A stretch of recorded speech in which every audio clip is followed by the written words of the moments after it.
আমি এই মুহূর্তে আছি চাঁপাইনবাবগঞ্জের একটি পেট্রোল পাম্পে। আমরা সকাল থেকে বিভিন্ন পেট্রোল পাম্পে ঘুরে দেখেছি যে প্রত্যেকটা পেট্রোল পাম্পেই কিন্তু তারা দড়ি দিয়ে এবং নোটিশ টাঙিয়ে কিন্তু পেট্রোল পাম্পগুলোকে বন্ধ রেখেছে। আমরা নোটিশ পড়ে যেটি দেখতে পেয়েছি যে গতকালকের সড়ক এবং জনপথ বিভাগের উচ্ছেদের প্রেক্ষিতে তারা কিন্তু আজকের এই পেট্রোল পাম্পগুলোকে বন্ধ রেখেছে।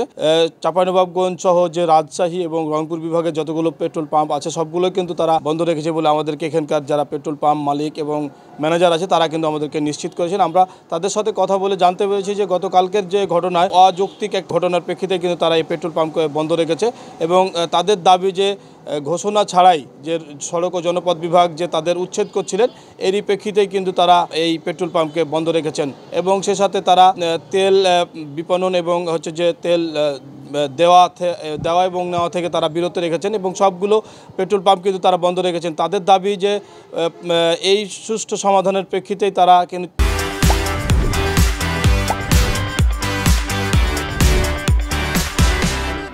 তারা যেন হচ্ছে যে এই সমাধানটা পায় এবং তারাও আরেকটি বিষয় বলছিলেন, পেট্রোল পাম্প মালিকগুলো বলছিলেন যে শুধুমাত্র তাদেরই ভোগান্তি নাই এবং সাধারণ যারা এই তেল নিতে আসে তাদেরও ভোগান্তি বলে তারা কিন্তু মালিক পক্ষ কিন্তু জানাচ্ছেন। তাদের একটি দাবি যে তারা সুষ্ঠু সমাধান চাচ্ছেন।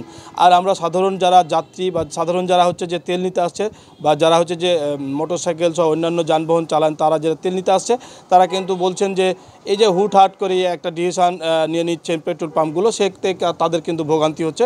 আমি সকাল থেকে টানা 3টা পাম্পে ঘুরলাম, তেল দিচ্ছে না, আমাদের তেলের প্রয়োজন। এখন তারা কোন কারণও বলছে না যে কিসের জন্য তেল দিচ্ছে না। ঘোষণা না দিয়ে এভাবে পেট্রোল পাম্প বন্ধ করে, তো এটা হচ্ছে জনগণের জন্য একটা হচ্ছে ভোগান্তি। এই ভোগান্তির আসলে শেষ কোথায় আমরা জানি না। আগে থেকে নিউজ দিত যে তেল অমুক তারিখ থেকে বন্ধ হবে, তাহলে ওরকম ব্যবস্থা নেওয়া হতো। তেলের জন্য আসছি, তেল পেলাম না, এটাই বাংলাদেশের সিস্টেম। তো আমি বুঝতে পারছি না যে তো অবশ্যই এক মাস আগে যদি বাজেট বাড়ে তাহলে 1 মাস আগে অবশ্যই নিউজ হবে যে আমাদের দেশে তেল সংকট চলবে বা কী আশায় বিষয়।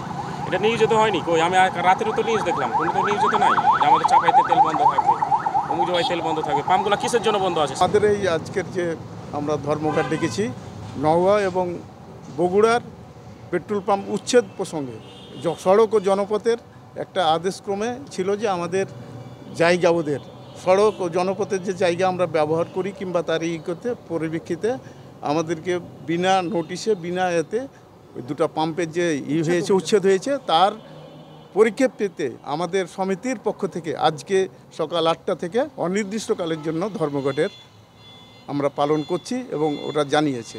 এটা কিভাবে কি সমাধান হবে, সরকার এবং পাম্প মালিক সমিতি একসঙ্গে যৌথভাবে এটা সমাধান করবে। আর জনসাধারণের ক্ষতি হচ্ছে, এই পেট্রোল না যাতে অনেকের অসুবিধা হচ্ছে, আমাদের পক্ষে অসুবিধা হচ্ছে, আমাদেরকে অনেক মোকাবিলা করতে হচ্ছে খরিদ্দারের।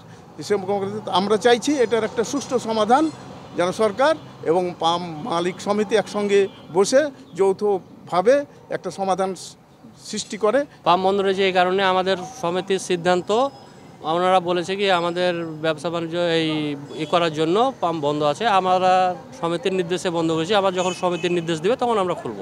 তাদের প্রেক্ষিতে কিন্তু তারা তাদের দাবি যে তারা যেন আগের দিন বা তার 2 দিন আগে যেন অন্তত জানালে তারা এই যে হুট করে রাস্তায় এসে তেল না পাওয়ার কারণে তারা ভোগান্তির মধ্যে পড়ছে, এটা কিন্তু তারা চাচ্ছেন না। তাদেরও একটি দাবি আছে যে যে কোনো মুহূর্তে যে কোনো ঘটনায় যেন পেট্রোল পাম্পগুলোকে বন্ধ না রাখা হয় এবং সে সাথে তারা যেন সুষ্ঠু সমাধান মাধ্যমে তাদের পেট্রোল পাম্পগুলো যেন চালু করে যারা সাধারণ তেল নিতে আসে তারা যেন অন্তপক্ষে তেল পায়, এটাই তাদের কিন্তু দাবি। এই চাঁপাইনবাবগঞ্জের সর্বশেষ তথ্য ছিল এটি। Zahurul Islam, DBC news, Chapainawabganj.